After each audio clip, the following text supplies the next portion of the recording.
ada dua event di Seal M yang menurut saya lumayan menarik buat kalian cek sebelum dilewatkan. Yang satu adalah event koleksi balon air, di mana kita bisa menukarkan item event dengan berbagai hadiah. Dan satunya lagi adalah buff Valkyrie pelindung, yang bisa membantu perkembangan karakter. Jadi kira-kira mana yang lebih worth untuk dikerjakan? Yuk kita lihat. Oke, kita mulai dari koleksi balon air. Kalau kalian buka event ini, tampilannya cukup simple.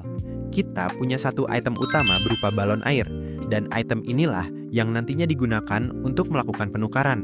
Nah, di akun saya sendiri kelihatan sudah terkumpul cukup banyak. Dan yang menarik, balon ini ternyata nggak cuma bisa ditukar dengan satu jenis hadiah. Di bagian atas ada beberapa pilihan reward yang bisa kalian tukar. Ada item EXP, beberapa material, item khusus, sampai potion. Jadi menurut saya, event seperti ini cukup menarik terutama buat kalian yang memang suka mengumpulkan item event daripada membiarkannya begitu saja. Tapi ada satu hal yang harus kalian perhatikan. Di sini ada batas penukaran harian. Jadi walaupun stok balon kalian banyak, kalian tetap punya batas berapa kali bisa melakukan penukaran dalam satu hari. Nah, ini yang jangan sampai dilupakan. Kalau kalian punya banyak balon, jangan langsung berpikir semuanya bisa ditukar sekaligus. Lebih baik cek dulu reward, mana yang paling kalian butuhkan, kemudian manfaatkan batas penukaran hariannya. Oke, sekarang kita masuk ke event kedua. Ini yang menurut saya justru lebih menarik untuk dibahas, yaitu buff Valkyrie pelindung 1. Di sini kita bisa melihat ada beberapa jenis buff yang bisa digunakan.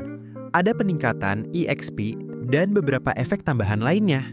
Tapi cara mendapatkannya juga cukup unik. Kalian nggak langsung mendapatkan buff ini begitu masuk event. Kita harus mengisi gauge yang ada di bagian bawah terlebih dahulu. Caranya, kalian harus melakukan aktivitas buru baile untuk mendapatkan XP. Jadi, semakin aktif kalian melakukan aktivitas tersebut, semakin cepat gauge ini penuh. Dan setelah gauge penuh, barulah buff-nya bisa digunakan. Tapi, ada satu catatan yang menurut saya penting banget. Buff Valkyrie pelindung ini hanya berlaku untuk karakter level 10 sampai 100.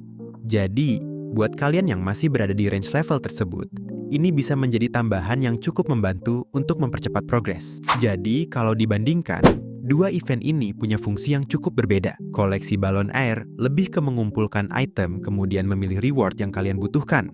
Sedangkan buff Valkyrie lebih fokus membantu progres karakter lewat buff. Kalau saya sendiri, selama item eventnya masih bisa dikumpulkan, saya bakal manfaatkan semaksimal mungkin. Karena reward gratis seperti ini, sayang banget kalau cuma dilewatkan. Kalau kalian sendiri lebih pilih borong reward dari koleksi balon air, atau manfaatkan buff Valkyrie, tulis pilihan kalian di komentar. Dan jangan lupa like serta subscribe kalau kalian mau terus mengikuti update Seal M berikutnya. Sampai jumpa di video selanjutnya.